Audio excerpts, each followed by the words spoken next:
Ես Պետաքսիա Լևոնի Մկրտչյանն եմ, բժիշկ կառուցքաբան, կրծքագեղձի վիրաբույժ։ My name is Ani Arzumanyan and I'm a first-year medical student at UMass Chan Medical School. Ողջույն, ես մանկաբույժ Աննա Մխիթարյանն եմ։ Բարև ձեզ, ես Սուզաննա Շահնազարյանն եմ, Երևանի Պետական բժշկական համալսարանի սրտաբանության ամբիոնի ասիստենտ։ Բարև ձեզ, ես Մարիամ Չալաբյան, մասնագիտությամբ բժիշկ տրանսֆուզիոլոգ եւ հետազոտական ծրագրերի ղեկավար։ Բարև ձեզ, ես Նարեկ Մխիթարյանն եմ, Մանկաբուժության երկրորդ կուրսի կլինիկական արդյունատար Արաբկիր բժշկական համալիրից։ Ես Ասիա Կարապետյանն եմ, սովորում եմ Երևանի Պետական բժշկական համալսարանի ընդհանուր բժշկության ֆակուլտետում 4-րդ կուրսում։ Բարև ձեզ, ես Ռահուլ Ամիլի Սեթին եմ, ես 34 տարեկան եմ եւ մասնագիտությամբ թերապևտ ռեանիմատոլոգ եմ։ Ողջույն, ես Անուշ Գասպարյանն եմ, նյարդաբան նեյրոֆիզիոլոգ։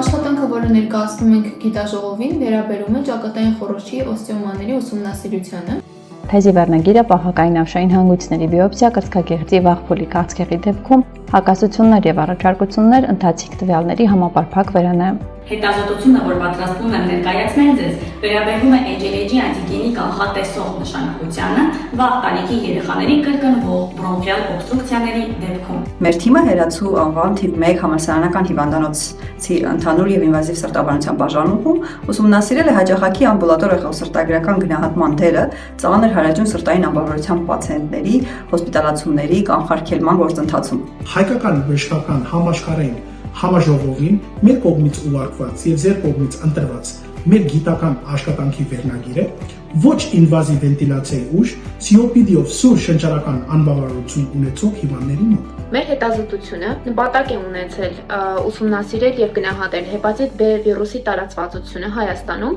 Մեր կենտրոնի կողմից կատարված գիտական աշխատանքի անվանումն է էլեկտրոնեյրոմիոգրաֆիայի անփոխարինելի դերը արհեստական բանականության ժամանակաշրջանում։ I'm the first author of a research abstract titled Is It an Emergency? Diagnosing Common EMS Complaints in Armenia.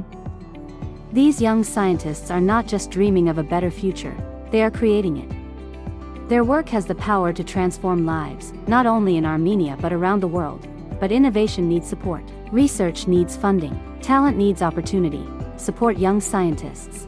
Invest in the future of medicine. Be part of the change.